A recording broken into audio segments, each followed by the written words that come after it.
अगर ज़िंदगी में पानी ना हो तो क्या हो। यही पानी हमारी ज़िंदगी में बहुत बड़ा एक इम्पॉर्टेंट रोल प्ले करता है और यही पानी कंक्रीट के अंदर उतना ही बड़ा रोल प्ले करता है जितना हमारी ज़िंदगी के अंदर करता है। तो आज आर्ट ऑफ कंस्ट्रक्शन के अंदर हम लोग बात करेंगे पानी के बारे में। इसी के एक नए एपिसोड के साथ आज हम शुरू करेंगे role of water in concrete. तो सबसे पहले बात करते हैं importance of water in construction. Water हर चीज़ में यूज़ आता है कंस्ट्रक्शन में, चाहे वो क्यूरिंग करनी हो, चाहे उसको कंक्रीट को बनाना हो, किसी चीज़ को साफ़ करना हो या किसी चीज़ को गंदा करना हो, किसी चीज़ को नया बनाना हो उसके लिए भी, या पुरानी चीज़ को नया करना हो उसके लिए भी। जैसे कि अगर पत्थर की रगड़ाई करनी है उसके लिए भी हमें पानी चाहिए, और अगर हमें टाइल लगानी है उसके लिए भी पानी चाहिए। तो इसी पानी का रोल हमारी कंस्ट्रक्शन के अंदर बहुत बड़ा है। पर आज हम लोग सिर्फ बात करेंगे कंक्रीट के रोल के अंदर। कंक्रीट जिसे हम लोग कहते हैं कि सीमेंट, सैंड, एग्रीगेट, बस, और इसके साथ हम लोग कंक्रीट को ख़त्म कर देते हैं। एक नॉर्मल भाषा में 1 2 4 देशों या 1 1.5 3 देशों या कोई भी देशों के साथ हम लोग इसको ख़त्म कर देते हैं। बट पानी के बारे में हम लोग डिस्कशन ही नहीं करते, और शायद इसीलिए ये एक मिथ रहता है कि पानी कितना डालना है या कितना हम लोग इसको कितना सही है और कितना गलत है, कितना पानी डालना चाहिए कितना नहीं डालना चाहिए, ये हमें कोई आइडिया ही नहीं रहता है। और जो मिस्त्री बना के दे देते हैं हम लोग उसी ऊपर चल जाते हैं। आज हम लोग उसको एक्सप्लोर करते हैं कि कितना पानी यूज़ करना चाहिए और पानी का सबसे मेन रोल क्या है। पानी कंक्रीट के अंदर एक ऐसा फॉर्मुलेशन है जो इसको कंक्रीट के सारे मटेरियल्स को जोड़ के एज ए बाइंडिंग मटेरियल की तरह एक्ट करता है। सीमेंट जितना बाइंडिंग मटेरियल में इंपॉर्टेंट है उतना ही पानी उसके सीमेंट को बाइंडिंग मटेरियल बनाने में इंपॉर्टेंट है। सीमेंट को जेल शेप में लेके आने में पानी सबसे ज़्यादा हेल्प करता है, और इसी चीज़ को आगे प्रोसेस करते करते हम एक हाइड्रेशन प्रोसेस कहते हैं, जिसको हम लोग स्ट्रेंथ में कन्वर्ट कर लेते हैं कंक्रीट के साथ। जितना कंक्रीट पुराना होता जाएगा, पानी उसमें से सूखता जाएगा या उसके अंदर एक हाइड्रेशन प्रोसेस होती जाएगी, उतनी ही उसकी स्ट्रेंथ बढ़ती जाएगी। उसी के ऊपर हमारा M25, M30, M40, M15 सारे ग्रेड उसी के ऊपर डिपेंड करते हैं। It activates the cement chemical reactions forming a jail.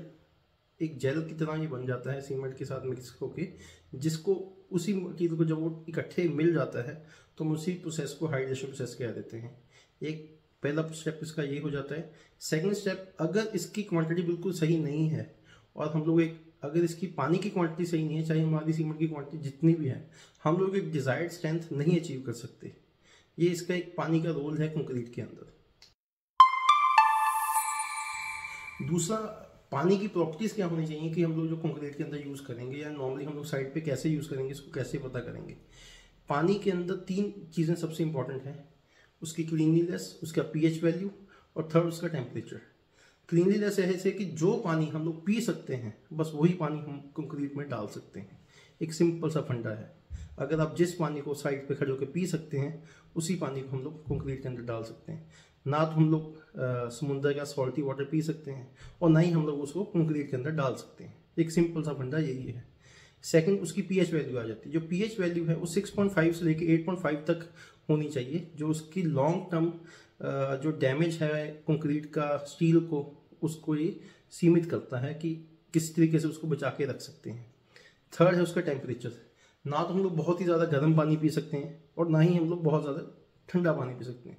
कहने का मतलब है कि ना तो हम लोग सर्दियों में बहुत ज़्यादा ठंडा पानी पी सकते हैं और ना ही हम लोग कंक्रीट में डाल सकते हैं, और उसका टेम्परेचर हमें एक स्टैंडर्ड सेट करना पड़ता है।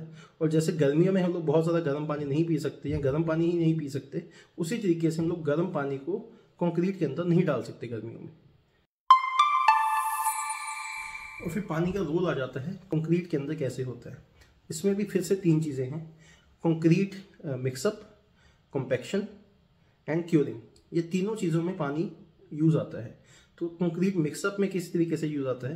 कंक्रीट मिक्सअप में जब हम लोग वाटर सीमेंट रेशियो बनाते हैं, जो तो जितना सीमेंट होएगा उसके हिसाब से कितना पानी उसके अंदर डलना चाहिए, ये हमारी स्ट्रेंथ इसी के ऊपर तय होती है। अगर पानी बहुत ज़्यादा हो जाएगा तो उसकी कंक्रीट उतना वीक हो जाएगा, और अगर पानी बहुत ज़्यादा कम हो जाएगा उसमें उतनी ज़्यादा श्रिंकेज बढ़ जाएगी और उसमें उतने ज़्यादा क्रैक्स डेवलप हो जाएंगे।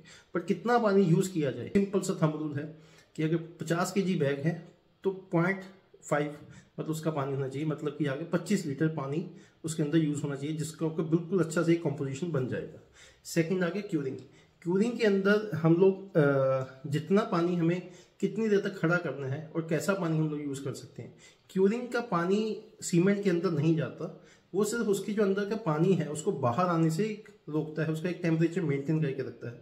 तो उसके ऊपर पानी जो है कम से कम 7 दिन तक खड़ा होना चाहिए, या 7 दिन तक कॉलम्स हैं तो उसमें गनी बैग्स लगा के पानी की क्यूरिंग होनी चाहिए। थर्ड आ गया है कॉम्पैक्शन।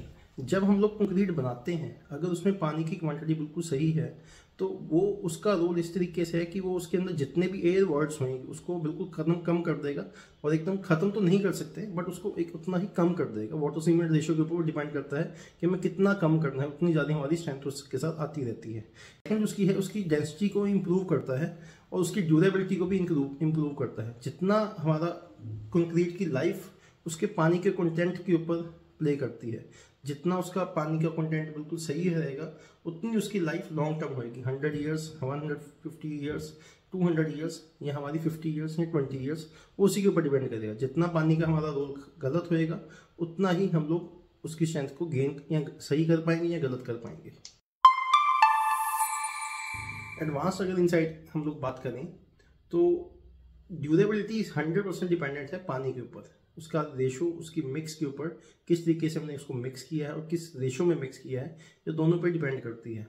कंक्रीट के अंदर हम लोग बहुत ज़्यादा पानी डाल देंगे तो उसके अंदर कैपिलरी पोर्स डेवलप हो जाएंगे। अगर जैसे इसकी एक कंक्रीट है, इसके अंदर हमारा इसकी इतनी अच्छी स्ट्रेंथ है कि जितना इसके अंदर होल्स कम रहेंगे, अगर इसमें पानी बहुत ज़्यादा होगा तो इसमें अंदर इस तरीके से होल्स रहेंगे, और जितने ज़्यादा होल्स रहेंगे इसके अंदर जो स्टील है वहाँ तक हमारी रस्ट पहुँच सकती है, ऑक्सीडेशन प्रोसेस शुरू हो सकती है, उसी के थ्रू हमारी वाटर इन्फिल्ट्रेशन उसके अंदर जाएंगी, सीलन आ सकती है।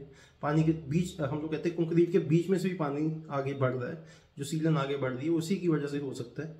दूसरा, अगर सर्दियों में इसके अंदर जितना पानी होएगा वो जम जाएगा, जितना इसके पोर्स के अंदर पानी होएगा सर्दियों के टाइम पे वो जाके जम जाएगा, और जितना वो जम जाएगा उतना ही अंदर जाके कंक्रीट को खराब कर देगा।